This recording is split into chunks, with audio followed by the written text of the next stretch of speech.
get your design inspiration from? Every season it's different. This season for me was I was on a plane and I looked out onto the fields below and the colours and all of that, so it's kind of based on the shapes and the colours that we saw of the fields and the farm.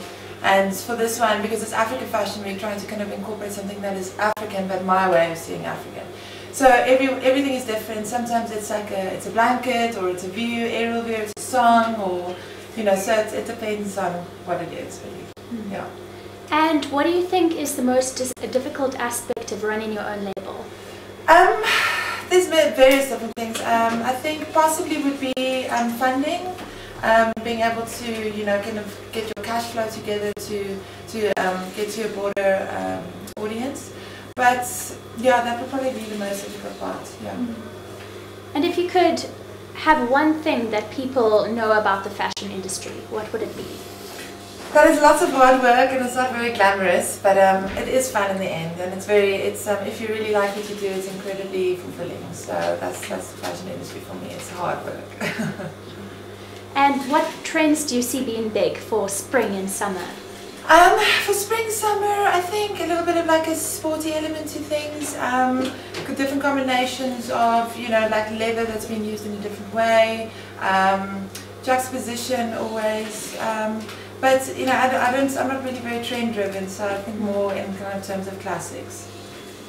Well, what is your favorite season for fashion? Winter, definitely, because you get to make coats and it's all layers and you get to work in rich fabrics and that kind of thing. So it's just nice for construction. I love winter. Well, if you do love winter, what are your 4 tips for winter and looking your best? Great coat. Great coat can go over anything, over jeans, tackies, and you've got a fantastic coat and looks great. My tip always is a great colour lipstick, because that brightens up everything. And I think a fantastic boot and maybe just a fantastic scarf. And with those 4 things, you can change your look and you can always look quite sleek and polished. So can you tell us a little bit more about your upcoming collection? Any secrets or snippets? Well, as I said, it's my idea of Africa. So it's the colours we've used: duck-egg blue and browns and greys. And then with the blankets, we've kind of taken that and modernized that in a way and made it a little bit more avant-garde. Nice. Which celebrities have you dressed? I've dressed Tamara Day, I've dressed Lindewe Sattel, I've dressed the Springbok Nude Girls, I've dressed, I think that's about it, yeah. Well, are there any celebrities that you would like to dress or work with in the future? Tilda Swinton is always great. I mean, she's fantastic.